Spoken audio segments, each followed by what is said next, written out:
Welcome to the Weekday Report for Thursday, April 24th. I'm Jeffrey Zampanti. Here's a brief look at the news. Despite the third straight drop in monthly home sales, Kenosha real estate professionals are optimistic spring will heat up, with more sales at a slightly higher prices than this time last year.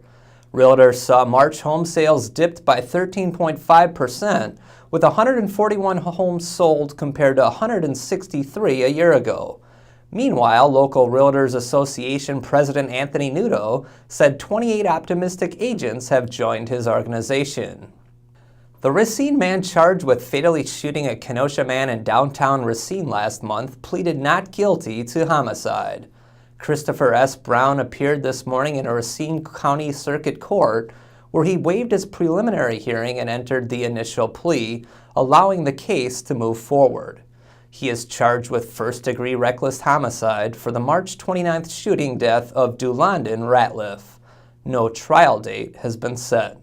The firefighter who filed the first series of complaints against Kenosha Fire Chief John Thompson believes there is little that can be done now that those claims have been dismissed by the Police and Fire Commission. Jeremy Ryan, president of the Kenosha Professional Firefighters Local 414, brought up concerns over Chief Thompson's conduct to city administration last summer.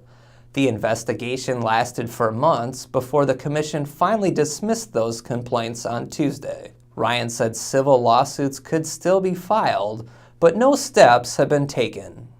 The bill allowing outside investigators to run officer-related death investigations was signed into law on Wednesday by Governor Scott Walker. The bill comes in the wake of several high-profile officer-involved deaths across the state in recent years. Supporters say it will alleviate concerns about investigators from the same department covering up their friends' misconduct. Michael M. Bell of Kenosha, whose son died in an officer-involved shooting, was instrumental in getting the bill passed. Visitors to Kenosha's Dinosaur Discovery Museum on Wednesday got a bird's-eye view and hands-on experience with raptors. The museum celebrated its dinosaur family reunion with specialists from Northern Illinois Raptor Rehab and Education. The group brought 7 live raptors, ranging in size from a 3-ounce saw-whet owl to a 3.5-pound great horned owl. Carthage fell in lacrosse action on Wednesday. David Marin has the story. John Salerno, number 35, scores a goal for the Carthage College men's lacrosse team during a Midwest Lacrosse Conference game against Concordia College on Wednesday night at Art Keller Field. Salerno finished with 2 goals, but Concordia wound up winning the pivotal conference match 9-5. Carthage led 3-2 after 1, but Concordia scored 4 unanswered goals to improve to 13-3 overall and 8-1 in the league. Carthage dropped to 13-5 and 7-2. David Marin, Kenosha News. What's trending today? The City Plan Commission is set to vote tonight on rezoning for the Shalom Center's proposal to turn Old St. Vincent de Paul building into a homeless shelter. Do you think this is the right location for a shelter? Tell us on our Facebook page. Up next are Brian Sharkey and Liz Snyder with some Get Out entertainment ideas.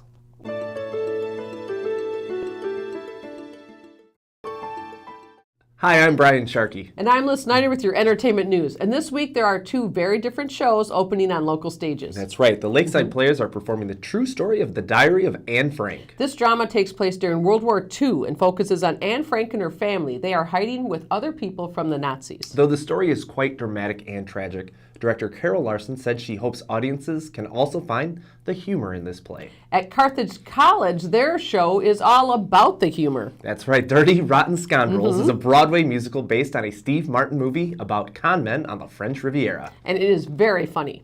Also at Carthage is the art exhibit Chance Aesthetics, open through May 3rd in the H.F. Johnson Gallery of Art. The show examines systems of patterns in the abstract paintings. Movies opening this weekend include the comedy The Other Woman, about a wife and her husband's mistress who team up to make his life miserable. For all these stories, plus an interview with a John Denver tribute artist, see Friday's Get Out Entertainment section. I'm Liz Snyder. I'm Brian Sharkey. Get out and have some fun. Thanks, Brian and Liz. Now here's a look at what we're working on today. A Pleasant Prairie woman was sentenced for shoplifting thousands of dollars in goods from area stores. Janine Anderson will have the story. And Terry Flores is looking into repairs now underway at the Kenosha County Administration Building. Pick up a copy of the Kenosha News and check kenoshanews.com for all the details on these stories and more.